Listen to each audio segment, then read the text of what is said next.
আসসালামু আলাইকুম স্যার। ওয়ালাইকুম সালাম।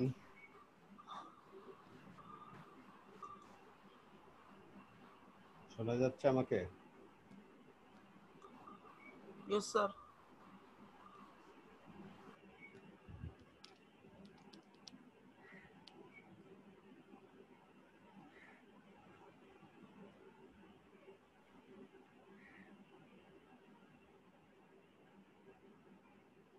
আসসালামু আলাইকুম। ওয়ালাইকুম সালাম।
সবাই ভালো আছো? আসসালামু আলাইকুম স্যার। ওয়ালাইকুম সালাম। সবাই ভালো আছো?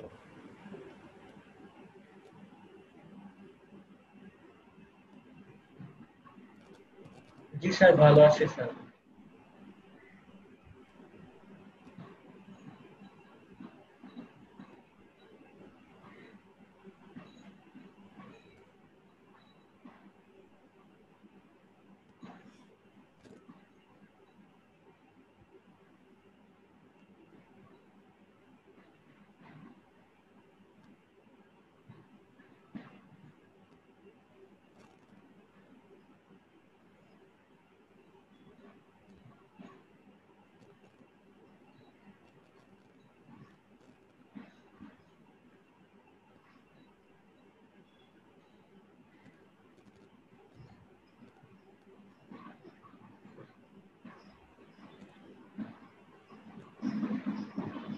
তাহলে আলোচনা শুরু করি।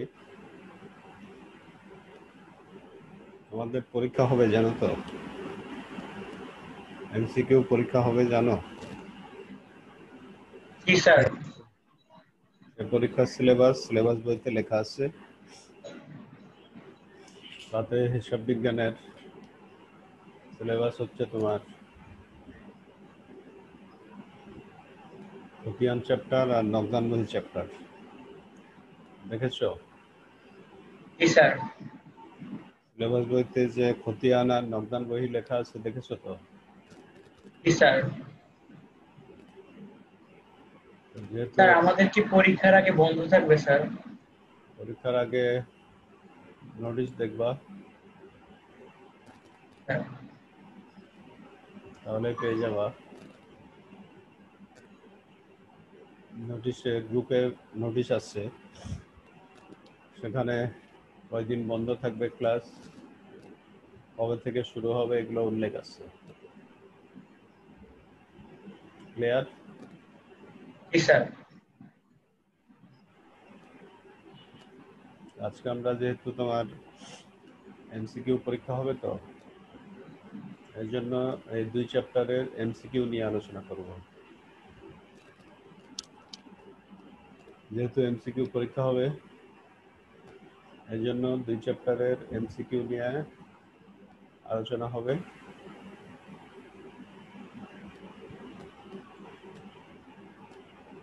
ক্লিয়ার? জি এমসিকিউ স্যার।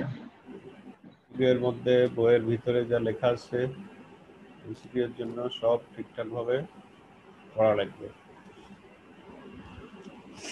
এছাড়া খতিয়ান নকদান বহির উপরে আসসালামু আলাইকুম স্যার। ইসলাম যে ম্যাথগুলো আছে এই ম্যাথের বিষয়ে আলোচনা হবে।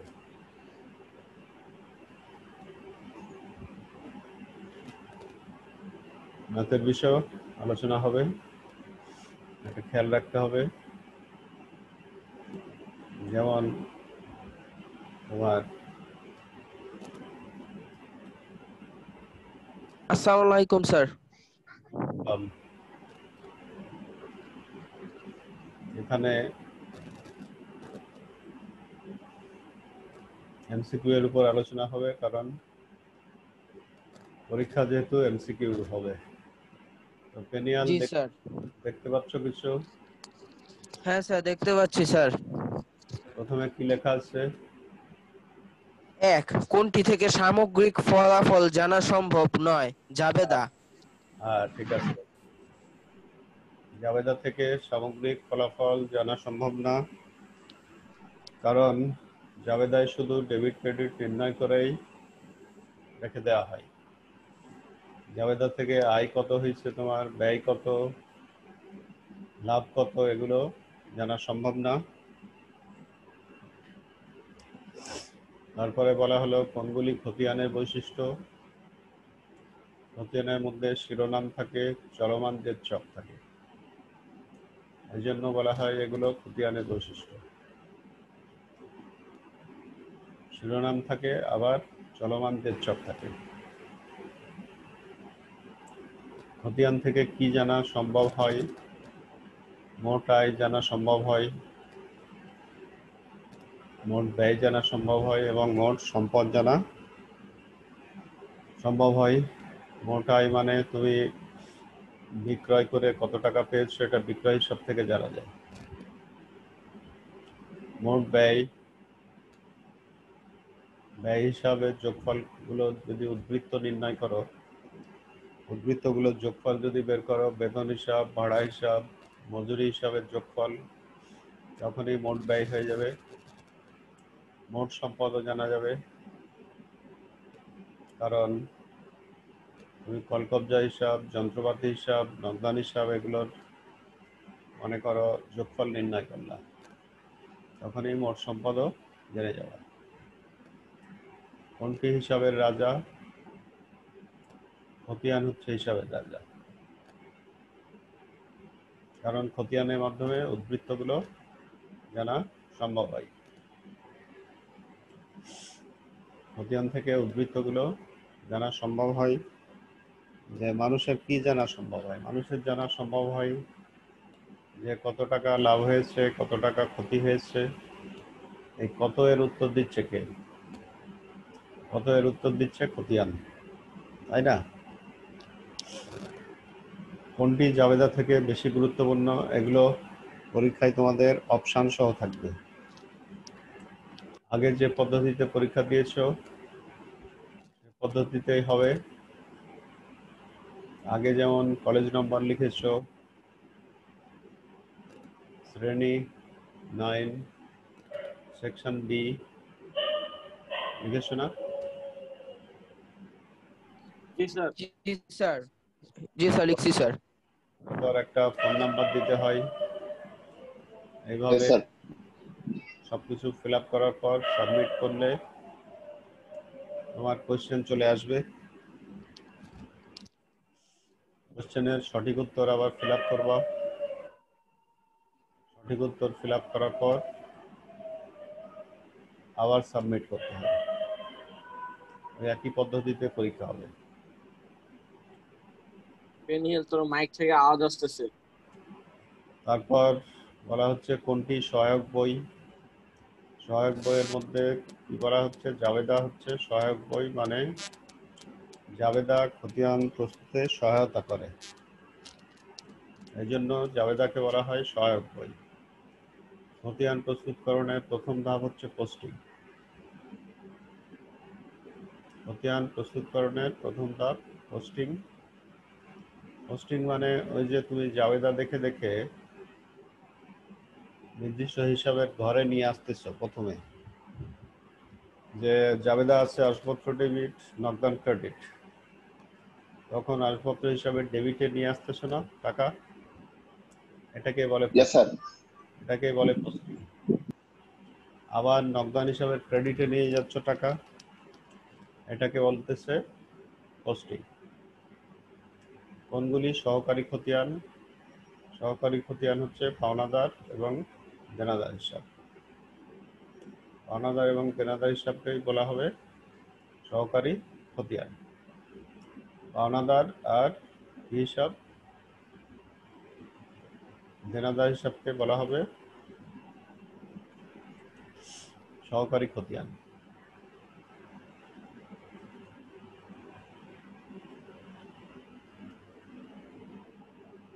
এরপরে তোমার সাধারণ খতিয়ানে কখন পোস্টিং দেওয়া হয়? সপ্তাহান্তে বা মাসান্তে, মানে সপ্তাহের শেষেও হতে পারে পোস্টিং দিবা, বা মাসান্তেও হতে পারে, মানে মাসের শেষে পোস্টিং দিবা, এরকম হতে পারে। সহকারী খতিয়ানে কখন পোস্টিং দেওয়া হয়? সাধারণ খতিয়ানে পোস্টিং দেওয়া হচ্ছে আমার সপ্তাহান্তে বা মাসান্তে, সপ্তাহের শেষে বা মাসের শেষে। আর সহকারী খতিয়ানে পোস্টিং দেওয়া হবে প্রতিদিন। প্রতিদিনেরটা প্রতিদিন লিখবা, না হলে কাজ জমে যাবে, তাই না? কোনগুলি মূল হিসাব? দেনাদার আর পাওনাদার হিসাব হচ্ছে মূল হিসাব নামে অভিহিত করা হয়। কোনগুলি সাধারণ খতিয়ান? নগদান, মূলধন এবং ক্রয় বিক্রয় হিসাব হচ্ছে সাধারণ খতিয়ান। নগদান, মূলধন আর ক্রয় বিক্রয় হিসাব। কোনগুলি খতিয়ানে নির্ণয় করা হয় না? খতিয়ান নির্ণয়ে কখনো মোট ডেবিট আর মোট ক্রেডিট, পোস্টিং কত হয়েছে এগুলো নির্ণয় করা হয় না, কারণ এগুলোর কোনো কাজ নাই।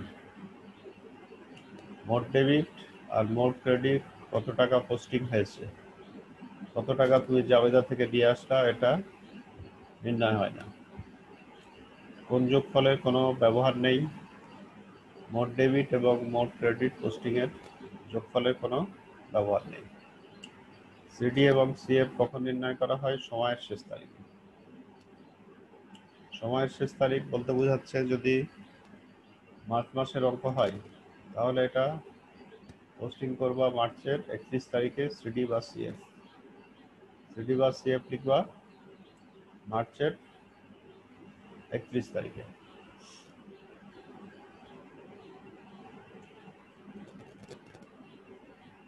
নগদান বহির ক্ষেত্রে যেমন এখানে দেখতেছি, নগদান বহির এখানে কিছু এমসিকিউ আছে। কোনগুলি ওতপ্রোতভাবে জড়িত? নগদ অর্থ ব্যবসায় ওতপ্রোতভাবে জড়িত, মানে নগদ অর্থ এবং ব্যবসায় এর লেনদেনগুলোই জাবেদাতে লেখা হবে। কি অনুযায়ী নগদান বই প্রস্তুত করা হয়? আয়তন ও প্রকৃতি অনুযায়ী। দেখা গেল যে তোমার লেনদেন অনেক হয়েছে, সেখানে বাট্টা আছে, তাহলে কয় ঘরা নগদান বই তৈরি করবা? যেগুলো আমরা আলোচনা করে আসলাম, স্যার 3 ঘোড়া। তখন 3 ঘরা নগদান বই আলোচনা করবো, তৈরি করবা। কোনটি ঝুঁকিপূর্ণ? নগদ অর্থের আদান প্রদান হচ্ছে ঝুঁকিপূর্ণ। নগদ অর্থের আদান প্রদান, যত টাকা আছে এগুলোই হচ্ছে ঝুঁকিপূর্ণ। নগদ অর্থ তুমি লেনদেন করবা, কাউকে পেমেন্ট করবা, স্যার তখন তোমার, ঝুঁকিপূর্ণ কেন স্যার? কারণ তুমি ক্যাশ একসাথে বেশি বহন করাতে ঝুঁকি আছে, পথে কোনো দুর্ঘটনা ঘটতে পারে। জি স্যার, বুঝছি। তার তুলনায় তুমি একজন লোক তোমার কাছে টাকা পায়, কারো কাছ থেকে তুমি 2 লাখ টাকার পণ্য ক্রয় করলা, তাকে 2 লাখ টাকার চেক দিতে পারো, তার নাম লিখে যদি চেকে দিয়ে দাও, তার নাম লিখে চেকে দিলে তাহলে তার কোনো ঝুঁকি নাই। স্যার হুম স্যার আমার কাছ থেকে যদি 8 লাখ টাকা স্যার চুরি হয়ে যায় তাহলে স্যার এটা কি লেনদেনের মধ্যে পড়বে? তোমার যদি ব্যবসার টাকা চুরি হয় তখন লেনদেনের মধ্যে পড়বে। স্যার চোর হিসাব ডেবিট, পেনিয়াল স্যার হিসাব ক্রেডিট। এটা তোমার বিবিধ হয়েছে তোমার। বিবিধ খরচ ডেবিট হবে, বিবিধ খরচ ডেবিট। আর তোমার নগদ যদি চুরি হয় নগদ ক্রেডিট, বিবিধ ক্ষতি ডেবিট বা বিবিধ। কিন্তু স্যার বইয়ের মধ্যে লেখা আছে যে কোনো ধরনের চুরি হলে স্যার এগুলো লেনদেনের মধ্যে পড়বে না। যদি ব্যক্তিগত টাকা চুরি হয় তখন লেনদেনে পড়বে না, কিন্তু ব্যবসার টাকা চুরি হলো মনে করো, তাহলে সেগুলো লেনদেনে পড়বে। তারপরে কোনটির মাধ্যমে লেনদেনের নিষ্পত্তি অধিক নিরাপদ? ব্যাংকের মাধ্যমে লেনদেনের নিষ্পত্তি অধিক নিরাপদ। ব্যাংকের মাধ্যমে যেগুলো লেনদেন করা হবে সেগুলো অধিক নিরাপদ। আমানতকারীকে যে ব্যাংকে হিসাব খোলে তাকে বলে আমানতকারী। রহিম ব্যাংকে হিসাব খুললো, তাহলে রহিম হবে আমানতকারী। ব্যাংক বিবরণী কে প্রস্তুত করে? ব্যাংক প্রস্তুত করে। ব্যাংক বিবরণী মানে যেখানে তোমাকে, ইংরেজি হচ্ছে পাসবুক, যেখানে তোমার ব্যাংকের সাথে কবে কত জমা দিয়েছো, কত টাকা উঠিয়েছো, ব্যাংক কত টাকা সুদ দিল, সবগুলো উল্লেখ থাকে।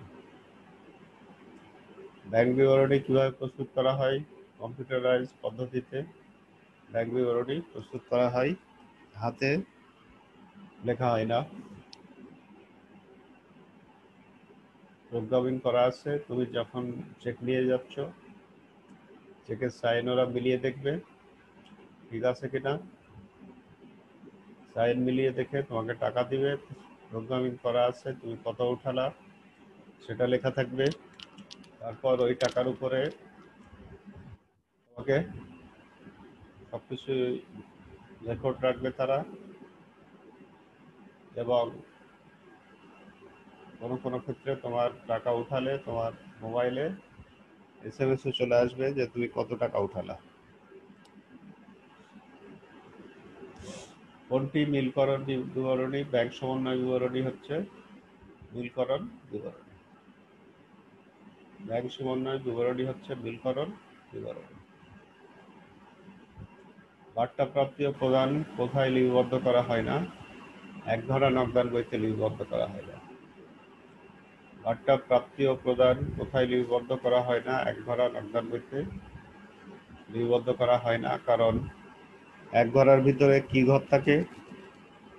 এক ঘরের ভিতরে কি বার্তার ঘর থাকে? এক ঘরের ভিতরে শুধু নগদ টাকা নিয়ে চিন্তা করা হয়। তোমার যদি মনে হয় নগদ টাকা বেড়ে গেল, তখন ডেবিটে বসবে, নগদ টাকা কমে গেলে ক্রেডিটে বসবে। বার্তা প্রাপ্তি ও প্রদান কোথায় লিপিবদ্ধ করা হয়? প্রকৃত জাবেদার মধ্যে বার্তা। স্যার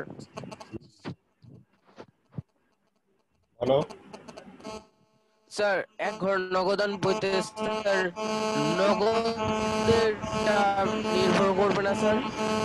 এক ঘরের নগদান বইতে পেনিয়াল মাইক অফ কর। মানে স্যার এক ঘর, মানে স্যার এক ঘরে নগদান বইতে সঠিকভাবে অনুসারে স্যার নগদান বইয়ের উপর নির্ভর করে করতে হবে।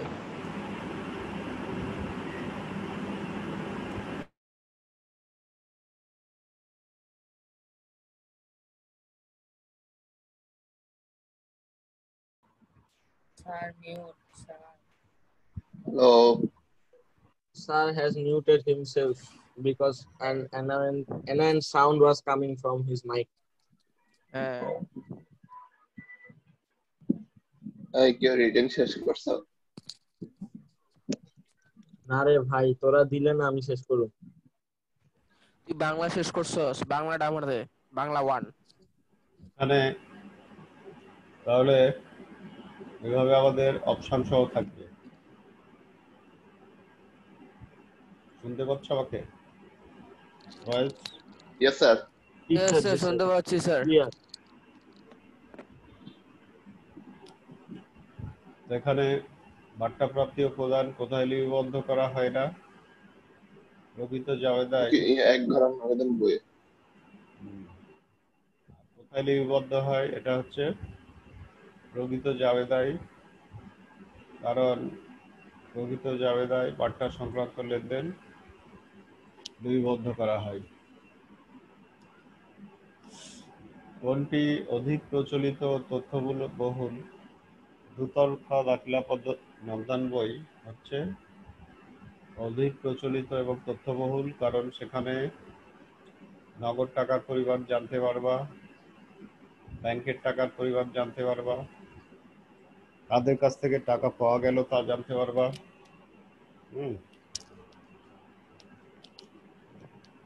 কাদের কাছ থেকে টাকা পাওয়া গেল তা জানতে পারবা,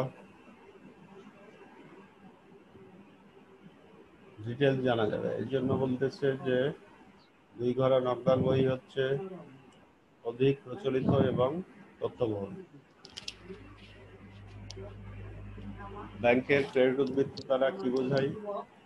ব্যাংক জমাতিরিক্ত বোঝায়। ব্যাংকের ক্রেডিট উদ্বৃত্ত দ্বারা বোঝায় যে ব্যাংকে থেকে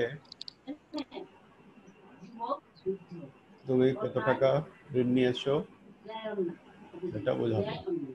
ব্যাংক থেকে কত টাকা ঋণ নিয়েছো এই টাকাটা এটা বোঝাবে। নগদ এবং ব্যাংক কোন শ্রেণী হিসাবের মধ্যে পড়ে? নগদ ব্যাংক পড়ে সম্পদ হিসাবের মধ্যে, নাকি? নগদ এবং ব্যাংকে দেখবা সম্পদ হিসাবের মধ্যে। সি এর পরিবর্তে কি লেখা যায়? ব্যাংকে জমা দেওয়া হলে এবং অফিস প্রয়োজনে ব্যাংক থেকে উত্তোলন করা হলে তোমার কন্ট্রা হয় বা সি হয়, কারণ নগদ বেড়ে যায় আর ব্যাংক ব্যালেন্স কমে যায়। নগদ বেড়ে যায় আর ব্যাংক ব্যালেন্স কমে যায়, এই কারণে একসাথে একটা লেনদেন দিয়ে যদি দুই দিকে প্রভাব পড়ে তখন সি বা ক লেখা যায়, তাই না? জি স্যার। সি মানে কন্ট্রা, মানে দ্বৈত লেনদেন, যে লেনদেন দিয়ে একসাথে দুই দিকে প্রভাব পড়বে। তো সিও লিখতে পারো, কও লিখতে পারো। ইস্যুকৃত চেক প্রত্যাখ্যান নগদান বইতে কোন দিকে লেখা হয়? ডেবিটে ব্যাংকের ঘরে, কারণ চেক ইস্যু করা মানে চেক দেওয়া। চেক দিলে কোন দিকে বসে? চেক দিলে বসে ক্রেডিট সাইডে ব্যাংকে। ব্যাংকে। তুমি জানতে পারলা যে ওই চেকটা পেমেন্ট হয়নি, তাহলে তোমার বিপরীত হয়ে যাবে, তখন চলে আসবে ডেবিটে ব্যাংকের ঘরে। ব্যাংকের ঘরে। ডেবিটে ব্যাংকের ঘরে চলে আসবে।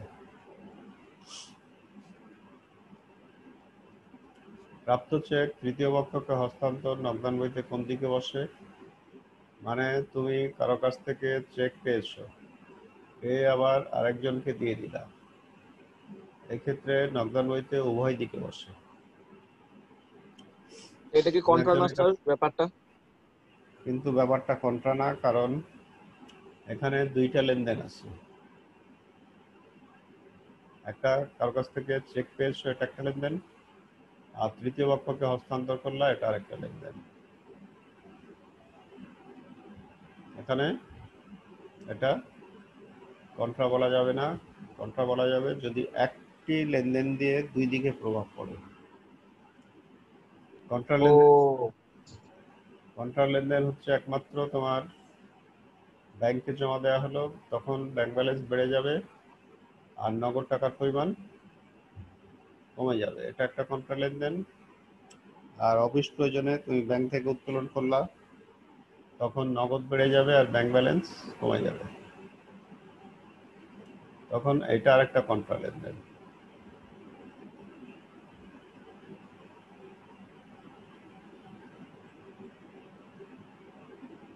দ্রুত চেক আদায়ের জন্য কি দেওয়া হয়? বার্তা দেওয়া হয়। দ্রুত যখন চেক আদায় করা হবে তখন তার জন্য অর্থ আদায়ের জন্য বার্তা দেওয়া যেতে পারে। তুমি কারো কাছ থেকে টাকা পাও, তুমি বলতে পারো যে আপনি 7 দিনের মধ্যে টাকা দিলে আপনাকে 500 টাকা ছাড় দিব। এই ছাড়ই হচ্ছে বার্তা। তো দ্রুত চেক আদায়ের জন্য বার্তা দেওয়া হয়। Hello. হ্যালো, শুনতে পাচ্ছ? Yes, sir. নকশার বইতে মোট কতটি কলাম থাকে? যদি তুমি 3 ঘোড়া করো তাহলে ঘর কি কি? তারিখ, বিবরণ, খতিয়ান পৃষ্ঠা, চালান নম্বর, বার্তা, নগদ বার্তা। ব্যয়। বার্তা, নগদ ব্যয়, তার মানে এদিকে হলো 7টা আর ওইদিকে 7টা, দিয়ে কত হলো? 14টা। 14 টাকা। এটা বোঝাচ্ছে 3 ঘোড়া রমজান বইতে কলাম কতটি? মোট কলাম হচ্ছে 14টি। কোনটির পার্থক্য নির্ণয় করা হয় না? বার্তা কলামের কোনো পার্থক্য বা ব্যালেন্স নির্ণয় করা হবে না। বার্তা নামে যে কলাম আছে না, স্যার সে এর কলামে আগের পেজটা স্যার স্ক্রিনশট নিতে পারিনি স্যার। নাও। হ্যাঁ স্যার নিয়ে নিয়েছি স্যার। পরেরটা।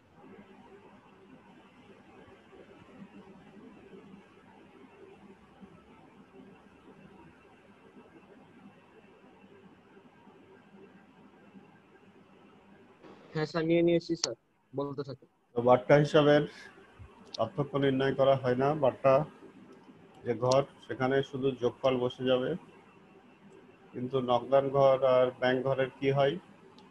পার্থক্য নির্ণয় করা হয়। বেশি দিক থেকে তুমি কম দিক বাদ দিবা, তাহলে তোমার কি চলে আসবে? পার্থক্য চলে আসবে নাকি? কোনগুলি নগদ প্রাপ্তি এবং প্রদান জাবেদায় লিপিবদ্ধ হয় না? ব্যাংকে জমা, ব্যাংক থেকে উত্তোলন, এগুলো নগদ প্রাপ্তি এবং প্রদান জাবেদায় লিপিবদ্ধ করা হবে না। নগদ প্রাপ্তি এবং প্রদান জাবেদায় যেগুলো দিয়ে নগদ ডেবিট হয় সেগুলো নগদ প্রাপ্তি জাবেদায় আসে। যেগুলো দিয়ে নগদান বা ব্যাংক হিসাব ক্রেডিট হয় সেগুলো প্রদান জাবেদায় আসে। এরপরে কোনটি নগদ প্রাপ্তি জাবেদায় স্থান পায়? ব্যাংক সুদ মঞ্জুর নগদ প্রাপ্তি জাবেদায় স্থান পায়, কারণ সেখানে ব্যাংক ডেবিট হয়। ব্যাংক সুদ মঞ্জুর করলে ব্যাংক যেহেতু ডেবিট হয়, এই জন্য এটি নগদ প্রাপ্তি জাবেদায় স্থান পায়। নগদ প্রাপ্তি ও প্রদান জাবেদায় কোনগুলো সমান হয়? মোট ডেবিট এবং মোট ক্রেডিট টাকা সমান হবে। মোট ডেবিট এবং মোট ক্রেডিট টাকা সমান হবে, এটা খেয়াল রাখতে হবে। নগদ প্রাপ্তি জাবেদা, নগদ প্রদান জাবেদা মনে আছে তো তোমাদের? আমাদের এমসিকিউ হয়ে Yes, গেলে sir. আবার আমরা ওই ক্রিয়েটিভে ফেরত যাব, বুঝছো? এমসিকিউ পরীক্ষা যেহেতু সামনে, এই জন্য আজকে আমরা এমসিকিউ আলোচনা করতেছি। কিন্তু এমসিকিউ হয়ে গেলে তারপরে আবার ওই কোথায় ফেরত যাব? ক্রিয়েটিভে ফেরত Creative. যাব। ক্রিয়েট। ক্রিয়েটিভে আমাদের আরো প্র্যাকটিস দরকার আছে। এরপরে এখানে কি বলতেছে যে 23 এবং 24 নম্বর প্রশ্নের উত্তর দাও অনুচ্ছেদটি পড়ে। যেখানে নগদ প্রাপ্তি ও প্রদান নগদান বইয়ে লিপিবদ্ধ করে থাকেন জনাব হাবিব নামে একজন ব্যক্তি 10 মার্চ তারিখে মোট 20,000 টাকা পণ্য ক্রয় করে 15,000 টাকা পরিশোধ করে। তাহলে এখানে খেয়াল রাখো, যেখানে ধারে ক্রয় আছে 5,000 টাকা, 20,000 টাকার পণ্য ক্রয় করে 15,000 টাকা পরিশোধ করেন, তাহলে এখানে ধারে ক্রয় আছে কত টাকা? 5,000। 5,000 টাকা। আর রবির নিকট থেকে আবার 10,000 টাকা পূর্ণ নিষ্পত্তিতে 9,500 টাকা পাওয়া গেল। তাহলে এখানে খেয়াল রাখো যেখানে বাট্টার পরিমাণ আছে 500 টাকা। 500 টাকা। পূর্ণ নিষ্পত্তিতে পাওয়া মানে বাকি 500 টাকা পাওয়া যাবে না।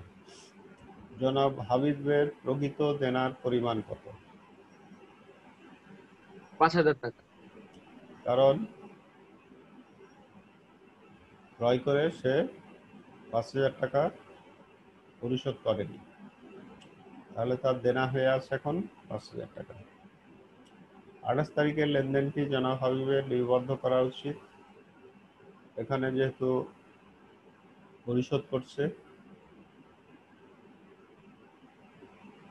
28 তারিখের লেনদেনটা যেহেতু পাওয়া গেল, এটা একদিকে পাওয়ার কারণে নগদ ডেবিট হবে, যেহেতু লকডাউন যেহেতু ডেবিট হবে, এই জন্য একদিকে তুমি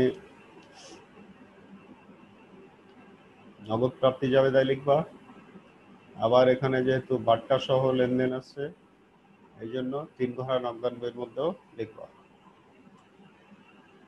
একদিকে আবার 5,000 টাকা দেনা আছে, এই জন্য পাওনাদার আছে, এই কারণে নগদ প্রাপ্তি এখানে পাওয়া গেল, এই কারণে নগদ প্রাপ্তি জাবেদাতেও লিখবা। আবার বাট্টা যেহেতু আছে এই জন্য 3 ঘোড়া নকদান বইতেও লিখবা। তাহলে উত্তরে হচ্ছে 1 আর 3। লেনদেনের পরিমাণ কেমন হয়? অসংখ্য হয়। তোমাকে অপশন দেয়া থাকলো অসংখ্য, অনেক, অনেকগুলি, প্রচুর, তখন তোমার অসংখ্যটা ক্লিক করতে হবে। কোনটি ঝুঁকিপূর্ণ? নগদ অর্থের আদান প্রদান হচ্ছে ঝুঁকিপূর্ণ। কোনটি অধিক নিরাপদ? ব্যাংকের মাধ্যমে লেনদেনের নিষ্পত্তি হচ্ছে অধিক নিরাপদ। তুমি চট্টগ্রামে একজন লোককে পেমেন্ট করবা 10 লাখ টাকা, তুমি 10 লাখ টাকা তার কাছে ক্যাশ নিয়ে যাওয়ার কোনো দরকার নেই। সে তোমাকে অ্যাকাউন্ট নাম্বার দিবে, তুমি ব্যাংকে এখানে ওই টাকা জমা দিয়ে দিবা, এটা অনলাইনে তার ওই চট্টগ্রামের অ্যাকাউন্টে জমা হয়ে যাবে। এই জন্য ব্যাংকের মাধ্যমে লেনদেনের নিষ্পত্তি অধিক নিরাপদ। কিন্তু তুমি 10 লাখ টাকা যদি চট্টগ্রাম নিয়ে যেতে চাইতা, তাহলে তোমার কি হতো? কোনো লোক, তুমি হেঁটে যাচ্ছ, তোমার মনে হতে পারে এই লোক আমাকে ফলো করতেছে, এই লোক মনে হয় কিছুক্ষণের মধ্যেই টাকা ছিনিয়ে নিবে, এরকম মনে হতে পারে না? এই জন্য ব্যাংকের মাধ্যমে লেনদেন ঝুঁকিপূর্ণ। এখন আমরা এখান থেকে আমাদের প্রশ্ন কি আছে বলো আগে।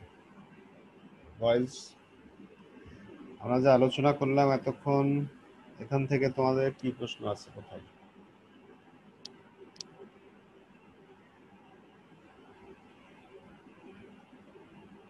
বলো, কোথায় কি প্রশ্ন আছে বলো।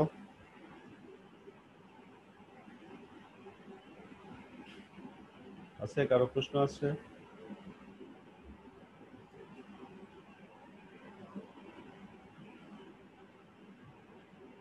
এখন এই যে আমরা এতক্ষণ যে আলোচনা করলাম,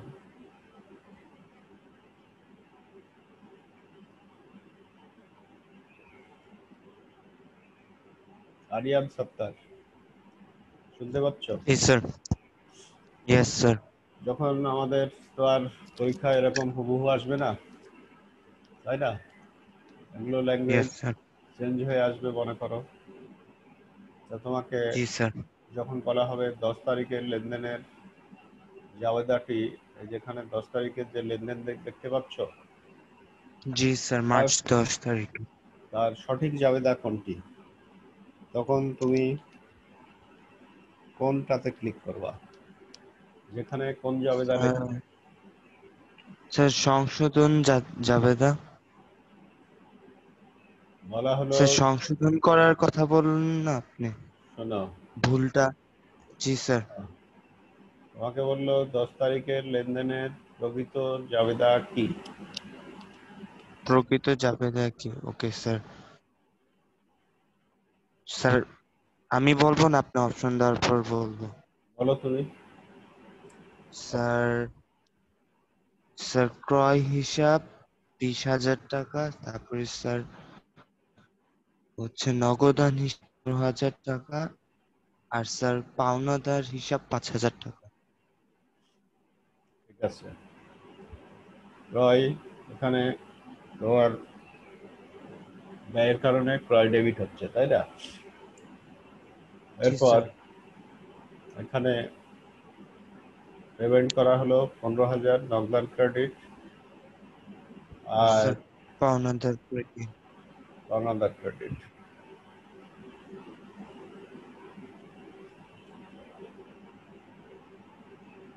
এখন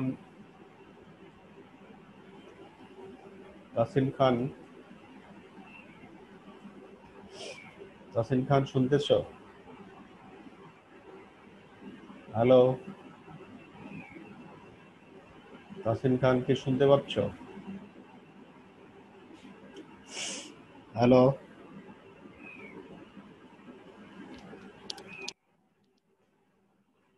শুনতে পাচ্ছ না তাসিন খান?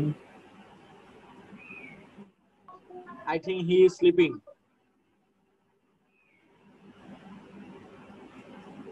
Redwan রাদিদ, Yes, sir.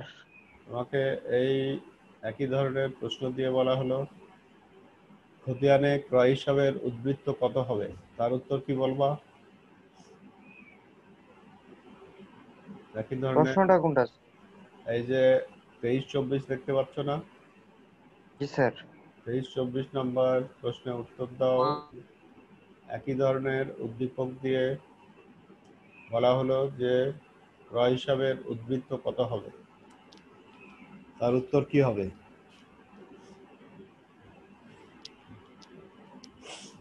ক্রয় হিসাবের উদ্বৃত্ত জিজ্ঞেস করলে তার উত্তর কি হবে?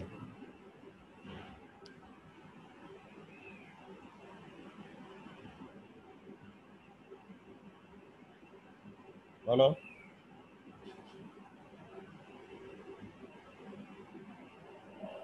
এখানে মোট ক্রয় ডেবিট আছে 20,000, এই জন্য ক্রয় হিসাবে উদ্বৃত্ত হবে 20,000। জি স্যার। এখানে তোমার 20,000 টাকা যে পণ্য ক্রয় করে 15,000 টাকা পরিশোধ আছে, এখানে ক্রয়ের জন্য ব্যয় 20,000, ক্রয় ডেবিট 20,000, নগদান ক্রেডিট 15,000, আর পাওনাদার ক্রেডিট 5,000। 5,000। তাহলে ক্রয় হিসাবের উদ্বৃত্ত হবে 20,000। 20,000 টাকা। ক্লিয়ার? জি স্যার। Yes, sir. আর কারো কোনো প্রশ্ন থাকলে বলো। আর যদি বলে যায় যে ব্যাংক থেকে 25,000 টাকা উদ্বৃত্ত ঋণ আনলেন, তো এটা কি স্যার কি হবে? ব্যাংক থেকে 25,000 টাকা কি ঋণ? স্যার ঋণ উদ্বৃত্ত করে আনলেন। ঋণ উদ্বৃত্ত আনলেন মানে তো ঋণ নিয়ে আসা, তখন নগদ বেড়ে যাবে, নগদান বহির ডেবিটে আসবে। ওকে। ঋণ উদ্বৃত্ত তো আর এমনি আসবে না, ঋণ না নিলে তো আর উদ্বৃত্ত আসবে না, তাই না? তো ঠিক আছে, তাহলে প্রিপারেশন নিতে থাকো, তাই না? আর ফিনান্সে কিন্তু ওটাই, যারা এখন ক্লাসে উপস্থিত নাই জানাবে যে সিলেবাস বইতে যা লেখা আছে তাই হচ্ছে সিলেবাস। সিলেবাস বইতে যা লেখা আছে তাই হবে ফিনান্সের সিলেবাস, যারা উপস্থিত নাই তাদের জানিয়ে দেবে। Okay sir. ঠিক আছে, সবাইকে ধন্যবাদ। তাহলে যারা অংশগ্রহণ করলা তাদের সবাইকে ধন্যবাদ। আসসালামু আলাইকুম স্যার। ওয়ালাইকুম আসসালাম।